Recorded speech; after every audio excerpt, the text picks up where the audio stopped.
Hello and welcome, my name's Jim Lee. I'm the Managing Director and founder of the Fleet Office. Just wanted to take this opportunity to show you around some of our software. Okay, the first place you want to start in our software if you're a new user is in Fleet Admin. You can either hit the main bar here or go over to the left and click on the tab. What that'll do is open up your assets. You've got two views here, Type View and List View. I prefer Type View personally. In your case, you won't have any assets here, so we're going to go ahead and we're going to add a new asset. It can be done over here just by hitting Add New Asset. We'll add an excavator. Let's call it EX12. Type in excavator. Pick the subtype. In this case, I'm going to put a 36 tonner. The status is important for you if you're using our platform to rent equipment to our users or to sell to our users. In this case, I'm going to put it as available for rent. I'll put the make as a Caterpillar. Our model list is pretty comprehensive. In the case that something isn't already in our list, as you can see 336 is, I'm going to go for a 336F. If it isn't, you click this little tab here and it allows you to free type in there. Once you've entered a model in here, you'll never have to do it again. It joins our global list. Our description up here is auto formulated. However, if you want to put something in here, you can edit it. It's no problem. Quite important to throw your VIN numbers and engine serial numbers in, as they display in other parts of the program. If you use our maintenance management tool, it means that your fitters on the ground will have access to that information on their iPad at all times. By adding a fuel card and fuel type, we get to integrate with your fuel supplier, ensuring that the vehicle is used in the right place with the right fuel card, the right quantity and right type of fuel at all times. If you're interested in this, give us a call and we'll show you how it works. The notes form is pretty important for you guys, because if you're advertising a piece of equipment, please put all the information about that equipment in the notes area. That way we can display that along with your advertisement. I go ahead and I save there, it creates my asset. I go to view this asset and you'll see there are a whole heap more fields available to me. First thing I'm going to do is stick up an image. It's a nice 336F. Obviously I don't own any excavators personally, but you can put as many images up there as you want. In here you'll see some other details that you can put in. It will start to calculate things like your next service date and type of next service once you've got a tracker fitted. Up here you can drag and drop your asset documentation, such as service history, plant hazard assessments. Anything that you want to share with your clients goes into this spot here, and that way if they're on site and they see your machine, they can hold their phone up against your machine's new QR code and see all the relevant information they need to see. From a financial point of view, if you're selling the asset, please put the advertised sale price here. If you're using your system to manage your own equipment, then based on the telemetry data we have and the data we pull from your accounting system, we get to give you a cost per hour of use and a revenue per hour of use. Obviously they're the two key metrics for a successful management of your fleet. If you bought it overseas, we allow for different currencies, and we're also allowing a written down value for other calculations you have to do throughout the financial year. In the tracking details, we get to see what the telemetry is bringing in. Don't have a tracker on this asset just yet. If there are any additional details you want to keep about this machine, you just tap them in here. Notifications, you can create as many notifications as you want. You can call them what you want and you can make them happen as frequently as you want. I'll say that I want a check done twice a year. It's going to come to me and it's due on the 26th of this month, and I add that notification.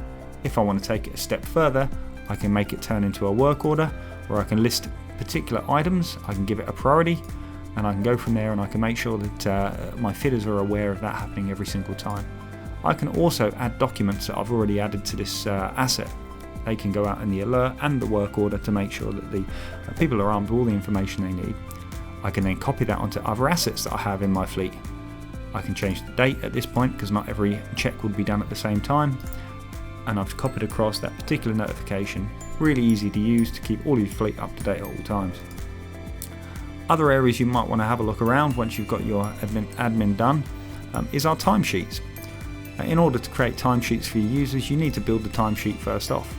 You'll go ahead, you'll add a form, you'll add the elements that you want to add until you build out the perfect form that you want to use. Once you've done this, you'll see a preview down the bottom. You can see the different types of device that your guys will be using for their timesheets. You can add as many of these as you want and they'll start to populate and become more comprehensive that will actually fit your business rather than the other way around. Once you've done that, you've got a timesheet portal whereby you can check the pay period, put your settings in place, how often they get paid and whatnot. We can export this data straight into Xero or in CSV for other accounting or payroll systems. When you come in to do geofences, we've got a really handy tool. Different companies use geofences differently. You might want to set up a geofence for trucks that are carrying contaminated goods. You could also set up geofences around your yard and set up alerts for people coming and going. In this case, I'll click New Geofence and I'll put a geofence around where this asset is. Oh, there's already one in place there, so I'll put a geofence as if this is a circuit that we're doing. Click Draw Geofence, hit my left mouse button, drag and drop, and then it takes the exact shape that I want to take. So I can now say that I have successfully geofenced off this route, and I can keep my trucks in one location when they're carrying contaminated waste or whatnot. I put in my details about the geofence, whatever I want to call it along here, information that I want to save, and then I go ahead and I save my geofence. It says geofence type not required. You'll notice that little pop-up anytime you haven't got something quite right. It's going to remind you that you still have to do something. This way you never lose any work. Go ahead and press save now, and it's saved my geofence successfully. I can deselect it and it zooms me out. That geofence will stay in place forever. We can make it deactive, but it will always be there in case you need to recall information about what may have happened previously. Your assets, as they turn up on the map in the tracking, there is a whole array of videos to show you. The main thing here to note is that any of your assets that are around, you can click on them and it will give you a rundown of where they've been. You can play back to see where that asset was at a set part of time.